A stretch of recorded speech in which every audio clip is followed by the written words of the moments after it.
What's up, Patreon subscribers? This is my first Patreon exclusive video for the month of July 2018. It's not going to be long. Well, I always say that. It ends up going long, but no. I just want to cover two things. Three things. One, this is going to be a busy month for me.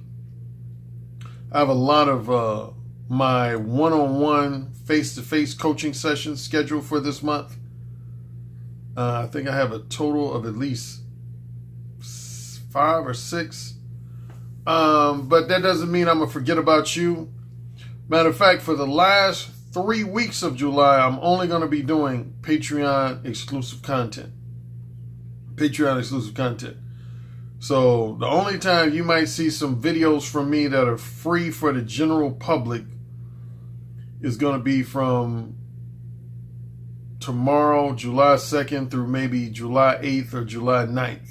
But beginning with no later than July 10th through July 31st, I'm going to be providing nothing but Patreon exclusive videos and Patreon exclusive live streams. Actually, I have a Patreon exclusive live stream coming up on Thursday at 4 o'clock p.m. Eastern. Thursday at 4 o'clock p.m. Eastern. Here's a couple of things I want to talk about. One, now you know I got love for all of my email consultation clients and my Skype and telephone consultation clients. But one issue I have, reoccurring issue I have with some of you guys, is when you ask me, Alan, how do I say XYZ to a woman? I get that a lot from quite a few guys. Alan, how do I say XYZ to a woman? Now, you know, I've said before, you know what that's like asking me. That's like asking me, Alan, how do I open the refrigerator? Alan, how do I eat a slice of pizza? Alan, how do I turn on the cold water? Alan, how do I run myself a bath? Alan, how do I start my car? You get my point? The answer simply is you just do it. You just do it. You know, I had a couple guys recently ask me, Alan, like I had one guy ask me, he said, Alan, how do I bring up the idea of having a threesome with my girlfriend and one of her female friends? You just bring it up. I mean, see, here's the problem with a lot of you guys. You guys are looking for the right way to say things. The right way to say things. Or to put it another way, you're looking for ways to express your thoughts, your desires, your interests and intentions to women that you feel is going to significantly minimize the chances of receiving a negative reaction from those women. And I'm here to tell you, as your dating coach, quit worrying about negative reactions. Honestly, quit worrying about negative reactions. Particularly, definitely don't worry about negative reactions before they happen. Before they happen. Now, if you say XYZ to a woman and say you do get a negative reaction that throws you for a loop, leaves you feeling speechless or confused or frustrated, that's when you come to me for a consultation. And I'll explain why you got the reaction you did and what you need to do maybe different or better the next time. That's when you come to me, is after you experience a negative reaction that you didn't know how to handle or counteract or neutralize. That's when you come to me. But don't anticipate negative reactions from women. That's one of the biggest bad habits that you guys got to get out of. Don't anticipate negative reactions from women. Don't try to predict them or anticipate them. Just say what you have to say in the most confident and straightforward manner as possible. That's two things you want to always do. Anything you have to say to a woman, say it with confidence and say it in a provocatively straightforward manner. And then again, if after you say something in a confident and provocatively straightforward manner, and you do receive a negative reaction that left you feeling like you didn't know how to counteract that negative reaction, you didn't know how to neutralize it, you didn't know how to come back with a quick response of your own, that's when you come to me, your dating coach, Alan Roger Currie. That's when you come to me. But don't try to, but yeah, please do not ask me these questions like, hey, Alan, how do I go up to a woman and let her know I want to have sex with her? You go up to a woman and let her know you want to have sex with her. What are you talking about? Alan, how do I, how do I let a woman know that she has a sexy ass? You let a woman know she has a sexy ass. I mean, what are you talking about? I mean, seriously. There's some exceptions, like, I can see you asking me something like, hey, Alan, how do I let a woman know I want to fuck her if she's with her mother? Now, that's a legitimate question. How do I let a woman know I want to hook up with her sexually and she has her son or daughter with her? Or something of that nature. Something that involves the woman being with other people. I don't get mad at those type of questions. Those are what I would call fairly legitimate questions.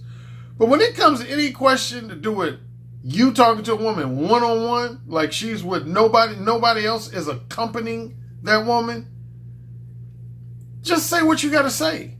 Say it confidently and say it straightforwardly. Again, do not try to predict and or anticipate negative reactions. And, let me say this. If you are going to do that, and some of you I've given this homework assignment to, if you are going to predict or try to anticipate negative reactions, then you should also be writing down, get out a pen and paper, and write down quick responses you can give to that woman if she gives you a negative response. Since you want to take the time to predict or anticipate negative responses, then, because actually I used to do that when I was young, when I was in my 20s. I would think of all the adverse things, negative things that women can say to me, all the criticisms they can hurl my way, all the insults they can hurl my way, all the resistant or reluctant objections that women can hurl my way. And I would just write down, quick, witty comments I can say to counteract or neutralize their criticisms, their insults, and their resistant and or reluctant objections. So that's what you need to do. That's what you need to do. Okay. Now, here's something that might leave some of you disturbed. I'm going to warn you. This is going to leave some of you disturbed. Now, you've heard me kind of half seriously, half lightheartedly talk about how when I first came out with my book, The Possibility of Sex, I had a lot of men who actually told me that book left them depressed. And yeah, it's the truth. I had a percentage of men who said, after they read The Possibility of Sex, particularly I would say part 2, more so than part 1. That book is divided into part 1. In part 1, I have 4 chapters about the various types of manipulative time wasters. So that's part 1 of the book. I don't think I had too many guys that told me that just learning about the ins and outs of manipulative time wasters left them depressed or dejected. But then in part 2 of the book, I have 5 chapters on what I call simply no good women. Women that you should think twice about entering into any type of long-term, emotionally profound, monogamous relationship with or a marriage with. And the 5 categories, to give you a recap, would be, number 1 is women who are just highly materialistic women, gold digger type women. And my main reason for saying you should avoid hooking up with women like that is because women like that, number one, they're just simply not with you because they genuinely want to be with you. They're with you because of the level of financial security you're going to provide for them, the amount of financial favors you're going to do for them, the amount of materialistic possessions you're going to purchase for them. And the biggest problem with gold digger types and highly materialistic types is that the minute they meet a man who has a BBD, bigger, better deal, BBD, bigger, better deal, they're going to dump you and go to the next guy. That's virtually guaranteed. Now, anytime you hook up with a woman who's a highly materialistic gold digger type woman, anytime she's presented with an opportunity to go to a man who's offering a bigger, better deal, what I call BBD, she's going to leave, especially if you two are not married. If you two are not married, she's going to simply just leave you and go to the next guy. So that's chapter 5, Impossibility of Sex. Chapter 6 is what I talk about, what I refer to as man. Man, my ear is itching like crazy. Sorry about that. I just took a shower, man. Maybe I left some water in there. Yeah, chapter 6, I talk about the women who I refer to as man thieves. Man thieves. What is a man thief? Let's say this only applies to men who are either married or in a relationship. Let's say you're married and you got a woman that's offering you the opportunity to have her as a mistress. Or you have a serious girlfriend or a fiance and you got a woman that's offering herself to be your side chick or side piece. A lot of guys think to themselves, oh man, I can possibly have my cake and eat it too. I say no, because those women can cause you nothing but problems. That relates to my Negro Manosphere article I wrote about mistresses and side chicks a couple weeks ago in the Negro Manosphere. Yeah, man, you don't want to get involved, particularly long term, with a woman who wants to be, because she's just gonna look to fuck up your life, man. Because truth of the matter is, most of the time she don't really care about you. What she is, that type of woman, is egotistically competitive. What she wants to prove is that she can steal you away from your wife or steal you away from your long-term girlfriend or fiance. And once she does that, you're not intriguing to her anymore. You're no longer going to be intriguing to her anymore. So those women should be avoided. Chapter 7, drama queens. A drama queen is a woman that's a combination of if I had to narrow it down to 2 qualities, drama queens are women who are very spoiled, very argumentative. Yeah, that would be the 2 main qualities they have. Women who are a combination of very spoiled and very argumentative. That's always bad news, man. You don't want to hook up with women like that. Long term, definitely. Maybe for a one-night stand, a weekend fling, but telling you, well, even that, man, they might end up turning into stalkers. So you want to watch that. Yeah, but you want to avoid women who are drama queens.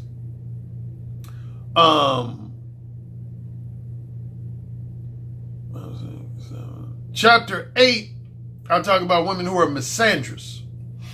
Or another way of putting it would be man-haters. Yeah, a misandrous is to men what a misogynist is to women. When you have if you're a man and you have a passionate hatred for most, if not all women, that would make you a misogynist. If a woman has a passionate hatred for most, if not all men, that makes her a misandrous. Now, the tricky thing about misandrous, some misandrous will seek out romantic and sexual companionship with men, even though they hate men deep down. Why? Among other reasons, they want to get pregnant. That would probably be the biggest reason why women who are misandrous will still try to hook up with men, because they want to get pregnant by them. They want to have a baby. As soon as you get them pregnant, they either going to dump you, or if they're willing to stay with you, they're going to try to dominate you. One of the two. Once they get pregnant by you, they either going to dump you, or if they're willing to stay with you, they're going to try to control you and dominate you. You don't want to hook up with a misandrist, man. You don't want to hook up with a misandrist. And then, here is probably arguably the final category of women that left a lot of men the most dejected and depressed. And that was simply chapter 9, centered around the liars, cheaters, and adulterers. Liars, cheaters, and adulterers. And what I point out in that chapter is that there's a lot of women, and this was the chapter where I confessed that I between the ages of roughly 17 and 38, I've had sex with a lot of women that were married, engaged to be married, or had a long-term boyfriend. Quite frankly, being real, some of the easiest pussy I ever got in my life came from women who were married, engaged to be married, or had a boyfriend. And I've had quite a few guys I know, both personally and even a handful of my clients, who have said that the same thing. Yeah, a lot of times, I've had an easier time fucking women who were married or women who had a boyfriend or fiance than I did women who were completely single and unattached. And that's the honest truth, man. Some of the quickest, easiest pussy I've ever gotten in my life has been from women who were married or engaged to be married or had a long-term boyfriend. What does that tell you? What does that tell you right off the bat? That I'm able to fuck women in those categories fairly quickly and easily. That lets you know that there's a lot of women that don't get into relationships because they're genuinely physically and sexually attracted to their husband or their fiance or their boyfriend. And you can say that's the bad news. And again, this was the part that left a lot of men depressed, because a lot of men didn't realize that. A lot of men thought anytime a woman agreed to be their girlfriend, agreed to be their fiance, or agreed to be their wife, that automatically meant that woman was attracted to them physically and sexually. No. I would say at least half the time, nothing could be further from the truth. I talk about this actually in 2 books. In chapter 9, The Possibility of Sex, and then also if you read my book, The Beta Male Revolution, I talk about this in at least 1 or 2 chapters. I basically say, no woman, enjoyable sex and sexual satisfaction is rarely, if ever, a woman's #1 motivation for wanting to marry a guy or be in a long-term relationship with a guy.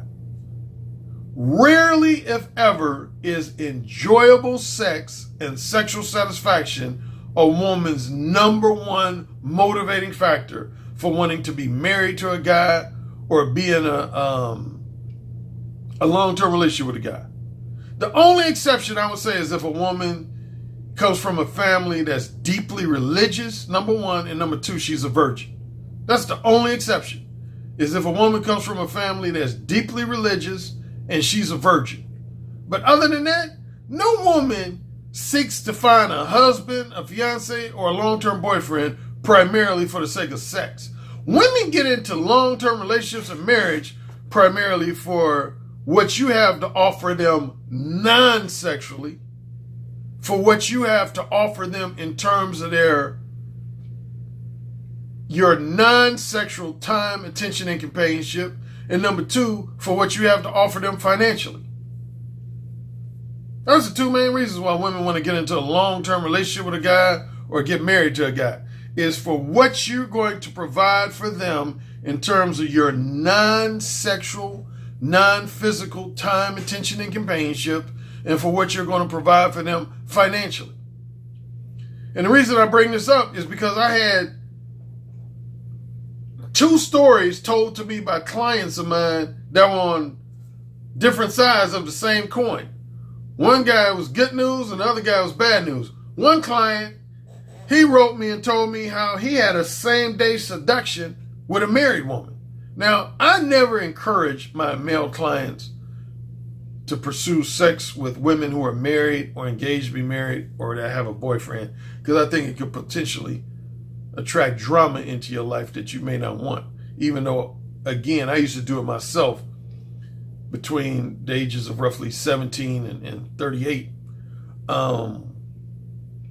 But yeah, I had a client recently. He was ecstatic over the fact that he met a woman who was married, and he ended up using mode 1 to provoke a same-day seduction. Yeah, I want to say he fucked her the same day he met her. It was quick, easy pussy for him.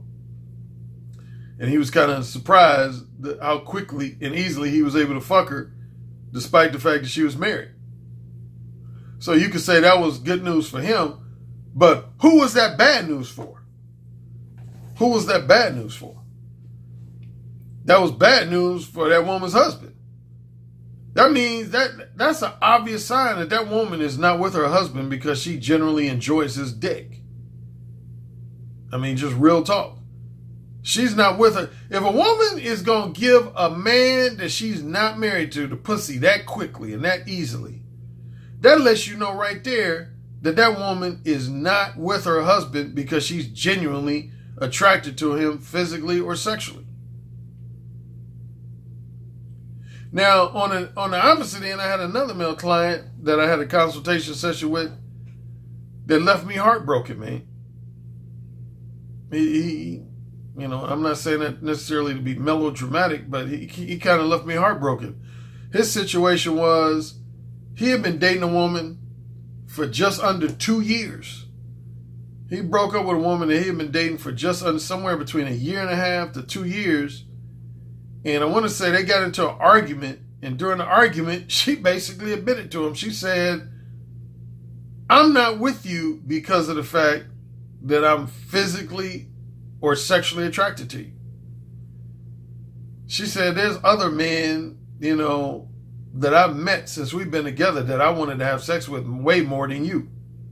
I didn't get into a relationship with you because I was, you know, physically and sexually attracted to you. And that, quite naturally, that broke his heart, man. I mean, it would be hard to hear that from any woman you're in a relationship with, but particularly a woman you've been in a relationship with for at least 18 months or more. I mean, seriously, you've been in a relationship with a woman for a minimum of 18 months, and she tells you straightforwardly during an argument that she virtually has no real physical attraction for you or sexual attraction for you. Yeah, that's what one of my clients recently experienced, man. He had his girlfriend tell him that she was not attracted to him physically or sexually. She basically, in so many words, told him that the main reason she was with him was because of his non-sexual attention and companionship. Basically, and you hear me use this term a lot, platonic boyfriend and platonic husband. That's what a lot of women out here in society are looking for, man. They're looking for essentially a man to be their platonic boyfriend or their platonic husband. And see, that's one of the reasons why I point out in the Beta Male Revolution why I'm not really the biggest fan of long-term monogamous relationships or marriage. I don't try to discourage men from getting married or entering into long-term monogamous relationships. I mean, if that's your choice, that's your choice. But I'm just speaking for me, Alan Roger Currie. That's at least half the reason why I'm not the biggest fan of those, because I know how women are, man. A lot of women don't get into relationships for enjoyable and satisfying sex. They get into relationships more for men's non-sexual attention and companionship. And so my final recommendation related to this issue would be this, man. Don't ever be scared to overemphasize sex with a woman, particularly a woman that's your girlfriend. Don't ever be afraid. See, you know how sometimes you might start talking about sex quite a bit and women say, oh, why do you have to talk about sex so much? Why is sex always on your mind? Why are you just always, oh, you have a one-track mind. Sex is the only thing on your mind. You're goddamn right it is. You're goddamn right it is. Because you know what that means when women say that? If women start saying to you that, oh, why do you think about sex all the time? Or why do you always have to discuss sex? Or, you know, you have a one-track mind and all that bullshit. That's a sign that a woman is not really with you because she genuinely is attracted to you. Because I'm telling you, I know from my experience, and when a woman is really, really, really, really, really attracted to you sexually, I mean, she just really got the hots for you and really enjoys having sex with you, she's not going to have any problem with the fact that you put a lot of emphasis on sexual enjoyment and satisfaction. I guarantee you she won't. I guarantee you she won't. I guarantee you she won't. I say this. Let's say you're in a relationship with a woman. Let's say a 1 year or 2 year relationship with a woman. And let's say you break up with this woman. If that woman never, ever, ever, ever makes an attempt to have sex with you again, that means she was never with you because for the purpose of sexual enjoyment and satisfaction. Seriously, I'm being real. 99% chance that means that woman was never with you because she genuinely enjoyed having sex with you. If you break up with a woman, you stop seeing a woman, and for the next few weeks, the next few months, the next few years, that woman never, not even one time, expresses an interest in having sex with you again, at least one more time, then that means that woman was never really with you because she was genuinely attracted to you sexually. She was never with you because she was attracted to you sexually. Because I'm going to tell you, man, I'm going to tell you this, and this is real talk. When a woman really enjoys the way you fuck her, when a woman really, really enjoys the way you fuck her, even when you break up with her, she's going to try to get some dick from you at least 1 or 2 more times. I guarantee you that. If a woman really enjoys you fucking her, even if you break up with her or decide to stop seeing her, she's going to make at least 1 or 2 attempts to fuck you again. If a woman doesn't make at least 1 or 2 attempts to fuck you again, that means she was never really with you because she enjoyed your sexual companionship. Marinate on that. Marinate on that. Well, I said this wasn't going to be too long, so I'm going to wrap up here. But I appreciate you being my Patreon subscriber for as long as you have been, and particularly for the month of the month of July. And I look forward to bringing you more informative, enlightening, and helpful Patreon exclusive content. Enjoy your week, and I'll talk to you soon. Yes, sir. Say it again. Yes, sir. Who's the king? Alan, you're the king. Say it again. Alan, you're the king. You're dominating me. Say it again.